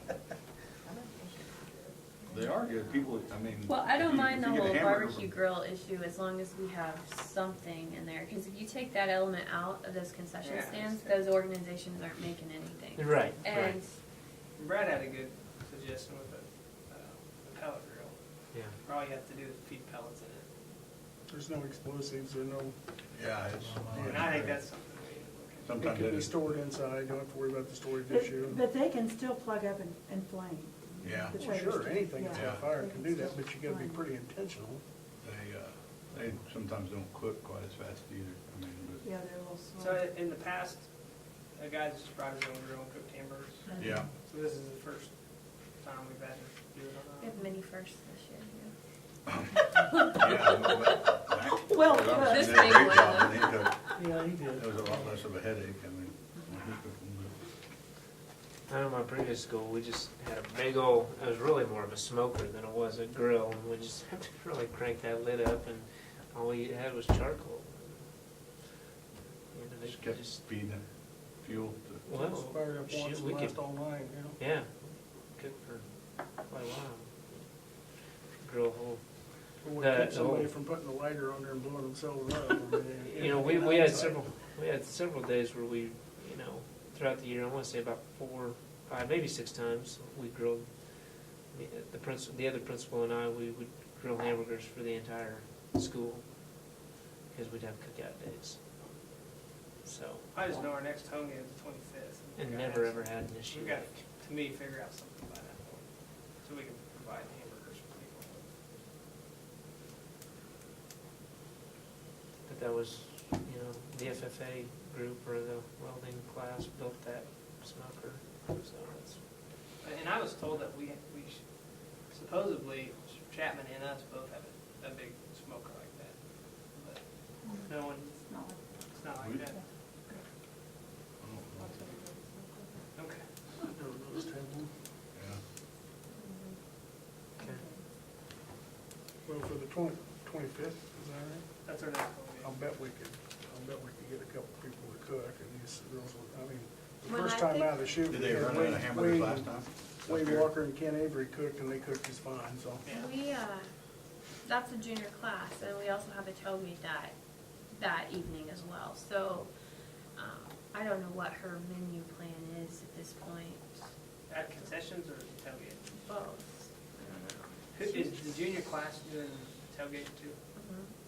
Well- Concessions, Diane's gonna include barbecue beef and actually like Frito pies, just the different stuff. She's gonna do that. I don't know. The chili, I don't know who had the chili, not the Booster Club chili, but they had a little crock pot of chili that they offered for like chili cheese nachos or hot dogs or whatever. That went over really well. The Frito pie will go for good, I think. Yeah, I told her to add some. She said that was pre-cooked, she bought that at Sam's. And the- Yeah. And the barbecue was pre-cooked, she Yeah, it got was that all at at Sam's Sam's. as well, yeah. That's what I told Lindsay for the tailgate, was the barbecue beef is cheap and easy and good, and you never get a complaint over it. Yeah. Barbecue beef. We can buy that for Yeah. lunch from the Yeah, pre-cooked. that's one of my favorite. Well, there's certainly expectation when you come, there's gonna be something to eat. Yeah. When you have a family, you wanna feed them and not go home at 10 o'clock at night hungry, so whatever is the best to do. There's just a lot of people that go to a game and want a hamburger. That's right. Well, I like hamburger. I eat You know, the about hot anything dogs, else they as can long be as it's cooked in there. the- Yeah, in a It's, crock pot. you know, or I whatever. like the barbecue beef and stuff too, so. Nothing worse than going hungry all night. I did not hear any complaints last Friday about our concession stand, and I had previously, but Did it they was run on out of key, hamburgers so. yet? We did, cause Well, I cooked whatever, Yeah. that box was left, or Yep. we had 50 to sell them all, yeah. 50 of them, I think, or something. Yeah, people were asking, well, we saw them. Sorry. Not any longer. Sure you got your That's, you know, I guess we could grill them up beforehand and then stick them in a Do they still roaster taste good? or- I didn't eat one. Did they taste it still? I didn't eat one either. I'm sure they did. I mean, There- they were nobody done, came back. they were cooked at 1 PM, you know, I mean, so. Well, I think that Mac used to do some of that, though, he would pre-cook them when you want.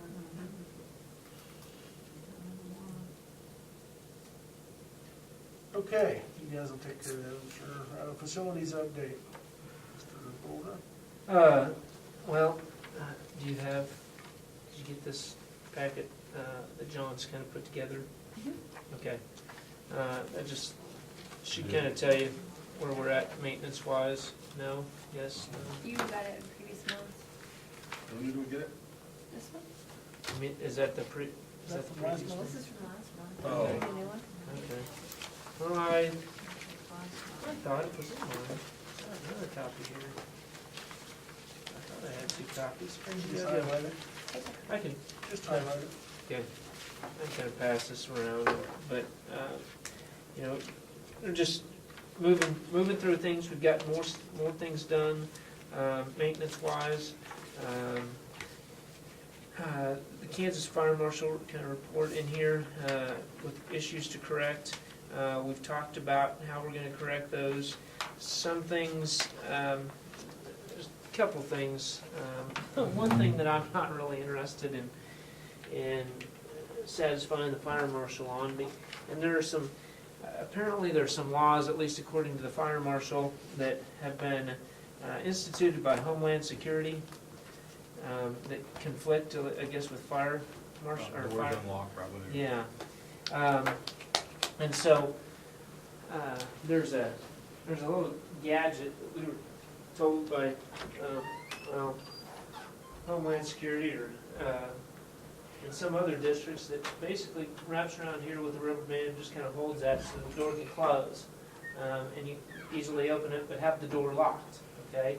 And so, if there's a lockdown, all the teacher has to do is come over and slide that thing down, and it's immediately locked. And she can pretty much, or he can pretty much do that from inside, locks the door without having to come out here and lock And it. 2 minutes running our keys through. Well, it's against fire code, but it's one of those things where I'm more afraid of a shooter than I am a fire. Fire's probably going to happen in the kitchen.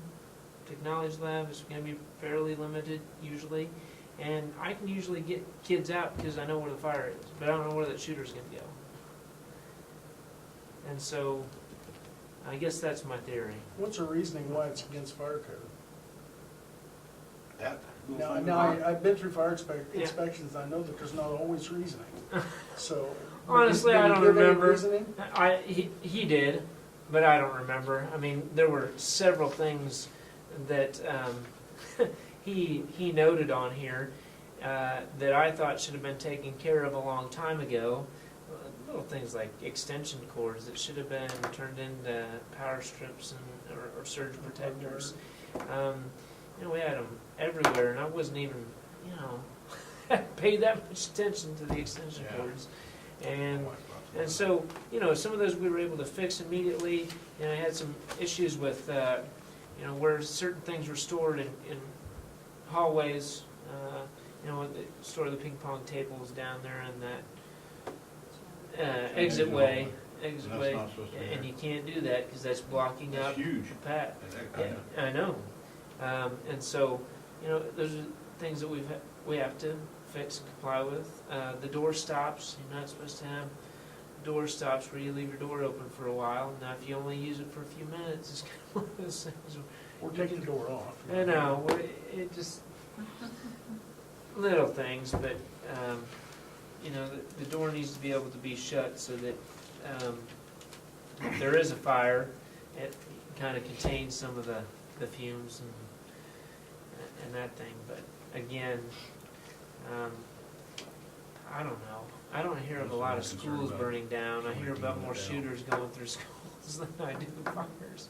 So I think we just have to have some common sense. There's some things that we have to satisfy for the fire marshal. We'll do that. But there's some other things that I think we have to have a little more common sense about and be able to protect our students best we can. So anyway, that's really all I had to. Really wanted to kind of discuss with you, let you know where we're at on those things. Okay, item I, committee updates. This should be in your packet. Lindsay Webb typed out a little thing as to where they're at on some of those committees. There are 4 committees that were kind of decided about through the negotiations process: the calendar committee, a teacher behavior committee, the Corel evaluation committee, and teacher complaints committee. Let's see, what page is it on? It says kind of like at the very top, BOE. Did you get to it? I have so right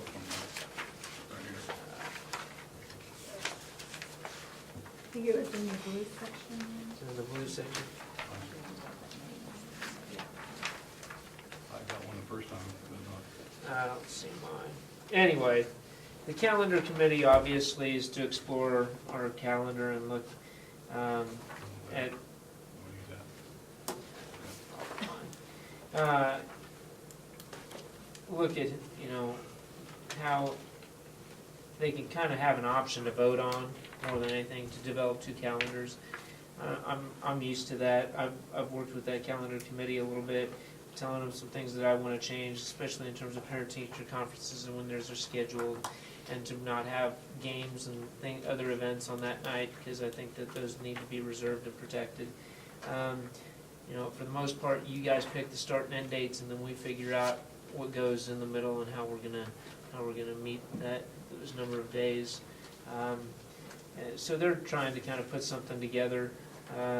It's one less thing for me to do. I can kind of go in there and help them correct it and change it and modify it. But I think as we get probably into January, maybe February, we'll look at that calendar, and we ought to have it pretty much finalized by that time.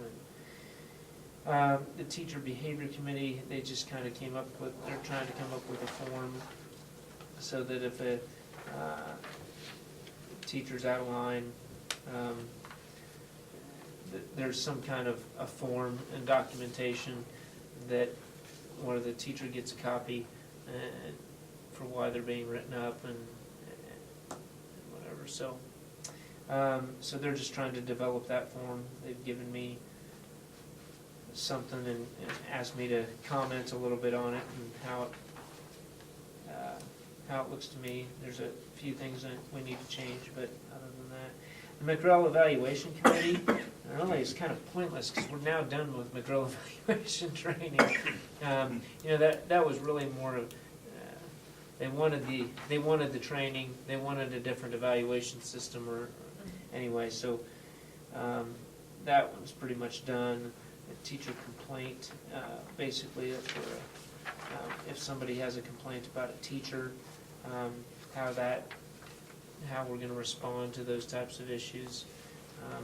And so again, they're developing a form and what process is used. They should pretty much be done with those, I would think, by the next meeting. That's kind of where we're at on those. Okay, I'm done with committee updates. So can we set a target to have something sent to us to review Sure. before next meeting? Absolutely. Because I think the behavior form and the complaint form is certainly something Yeah, you have that issues? we should have in place. Okay. I would assume that the administrators have had some input on what's presented to us for Yeah. approval. Yeah. I certainly would. I can probably have something to It you. seems somewhat like a tail wagging the dog to have the teachers putting together these forms to, Well, yeah, but we get to look. sure. And really, what I initially saw really looked pretty good. I mean, it's Sound all right to everyone? one of those things where they have a hand in developing it, you know. Makes them feel more part of the team, maybe. Okay, college and career readiness standards plan. That was, some of that was in my, let's see. For teachers, Mr. Dooley and I met with Connie Waymeyer from Crossage Office, doing a needs assessment. Then we looked at goals.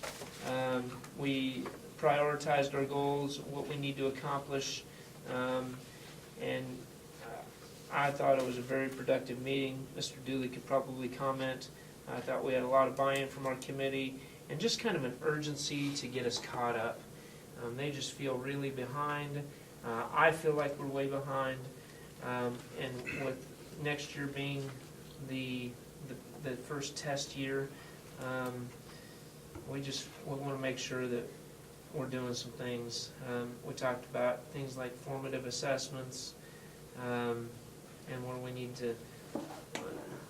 Our teachers aren't aware that that the state basically has formative assessments where kids can practice taking the test. I mean, not the actual test items, but getting more comfortable with getting online and seeing sample items and taking, because there's a strategy to taking those tests. And so, or to any test taking. I mean, it's just becoming familiar and becoming more comfortable with how we go through that. Those are some things that we talked about. Again, they have the website that's got all the modeling of those standards, and but a lot of training and how we question kids. There's some training with habits of mind. There's, 12 or 16 habits of mind, you remember? I was 8, I thought it was more than that. 16 maybe. Dealing with so many numbers lately. But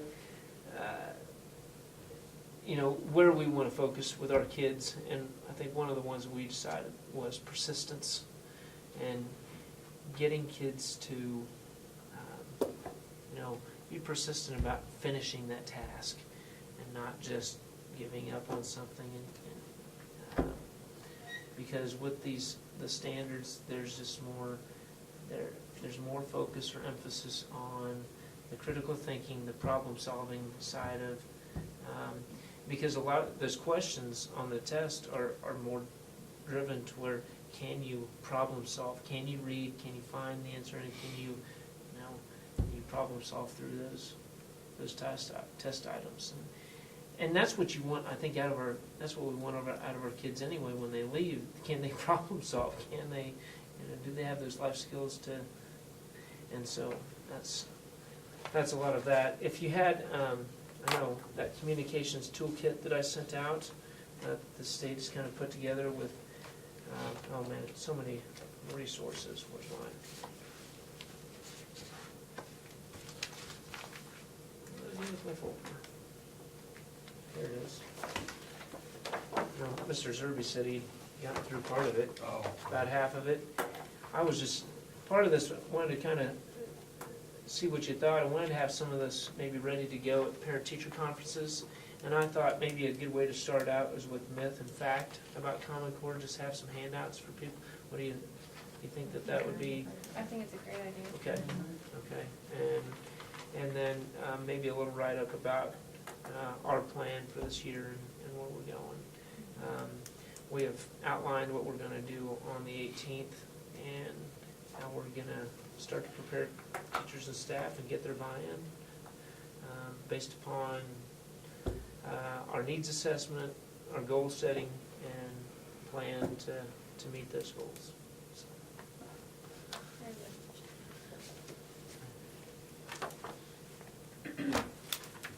Okay, next item is the governor's budget proposal, which is so pleasant.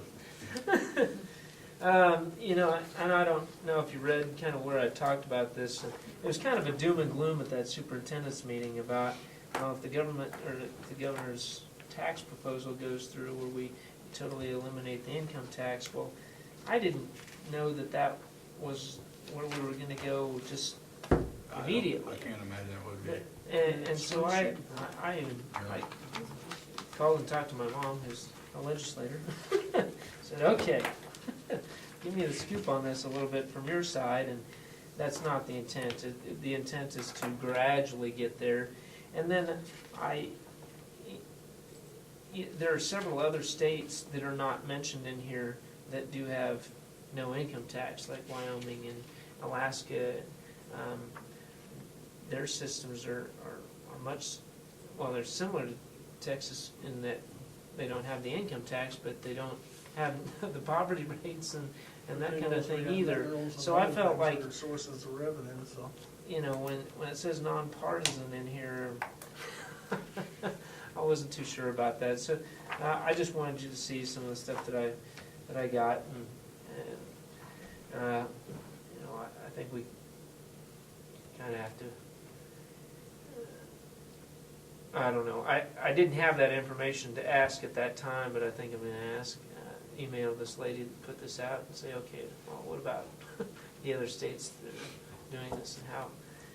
Because I would say we're probably more similar to I don't know, South Dakota's going a ways because their population is so much smaller than ours, but I would think that we're more in line with them than we are in Texas or Florida. Absolutely. So. The question would be, where do they get their revenue from? Where's Right. their revenue source from? Right, mainly the sales tax and then property taxes. So. Anyway, that's kind of what I was given, and it sure sounded pretty bad, but I'm not sure that it's that bad. But it's one of those things I think we got to make sure that we're asking our legislators how this is going to impact education more than anything. How is this going to affect education? Because we spend more money on education than anything else in our state. And I think that's a good thing. That's where we. But I don't want to lose some of the funding, and I'm not. Anyway, that's all I have for that. Okay. Regarding the board vacancy, We do have accepted the resignation of Mrs. Jansen. We need to take action to fill that. And as far as tonight, we need to, I guess, need a motion to publish the vacancy according to statute. I'll make a motion to publish the vacancy according to statute. Okay? It's been moved by Jessica to publish the vacancy. Second by Todd. All those in favor say aye. Aye. Opposed? Motion carries. And we'll just publish that and take it up at the next regular meeting. And we'll probably want to set interviews for those people at the front end of the meeting, maybe. Doing them in the beginning, Yeah, I and think so, that so way they if you don't have to decide wait, to yeah. appoint, then you can see. Okay. All right, so, okay. KSB convention coming up in December. December 6th through the 8th, and then we need to elect a KASB delegate for the delegate assembly. This person would go and vote on governmental issues, policies, recommendations from KSB to the legislature. We would have, we're going to be getting a packet of governmental issues by the November board meeting, and then we could go through those, by list item and just kind of talk about those and how you feel about those as a board, and how to best represent our community and our kids with the way we want to vote. So more than anything right now, we need to. Anybody interested in attending that? Friday, Saturday, Sunday. It is, and it's the first first ball game on Friday night every year. They seem to hit that on the mark. Because I've been before, and I've left after the ball game. Got to open the park at 2 or 3 in the morning, so makes for a long day Saturday, but it is a good convention. I assume it's in Overland Park again. I think that's the only center in the state that can handle the numbers, so.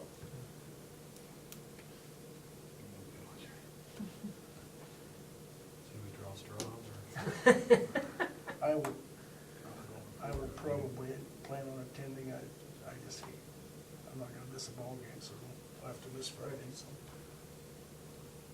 Anybody else wants to go? And certainly, anybody wants to go, go, so. I think it is a good convention. I suppose we could put it off and vote it November if you want to look at your calendars a little bit more and then look through those issues. Select one then. We got stuff in the mail for it, didn't Well, it's a Saturday, Sunday, Denise. we? Yeah. It's Yeah. Friday, Saturday, and Sunday. Yeah. It starts on Friday night. It starts on Friday night, but that's pre-convention, so the delegate assembly is on Saturday night. Mhm. That's the only issue I would have is Friday night. That's what? I have an issue with Friday night Oh, okay. until they. That's one of those things. I don't know if you really have to attend the Friday. Okay. Yeah, because if I go, I won't be there Friday night. I'll drive down to the basketball game, so. You guys want to check your calendars and then just let me know, and we can make a reservation. One If we- person if we- goes, No, we can send as many Yeah. as we want, so I would encourage everybody to go if you have time. Yeah, we just need Very- one Very voting delegate. educational, One and voting Yeah. delegate. very educational. They have workshops and different things, especially for new board members. And I mean, I learned a lot the first year when I went, so I would encourage anybody that can go to go.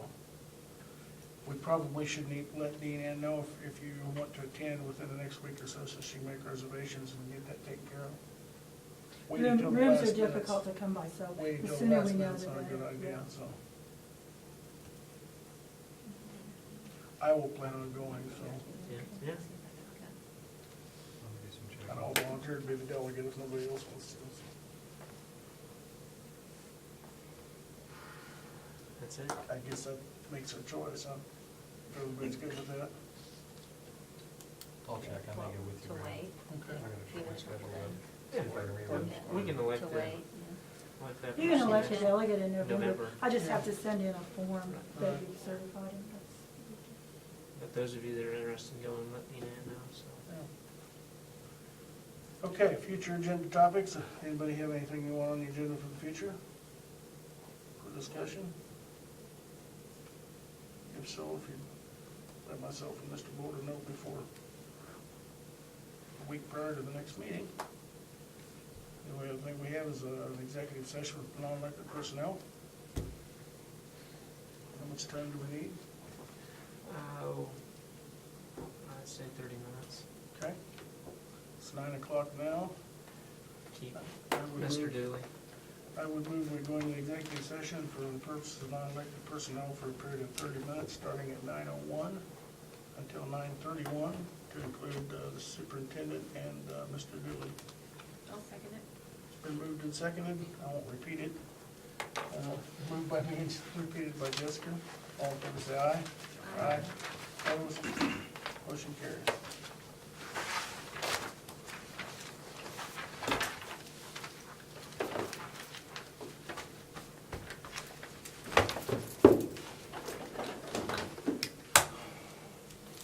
One thing we need to not forget is, are you gonna get something for Darlene at Doctor's House?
back on?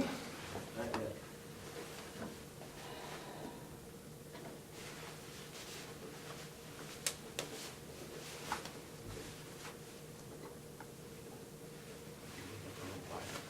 Okay, we're back on in regular session after an executive session that turned into about a 15-minute extension and about another 15, is that correct?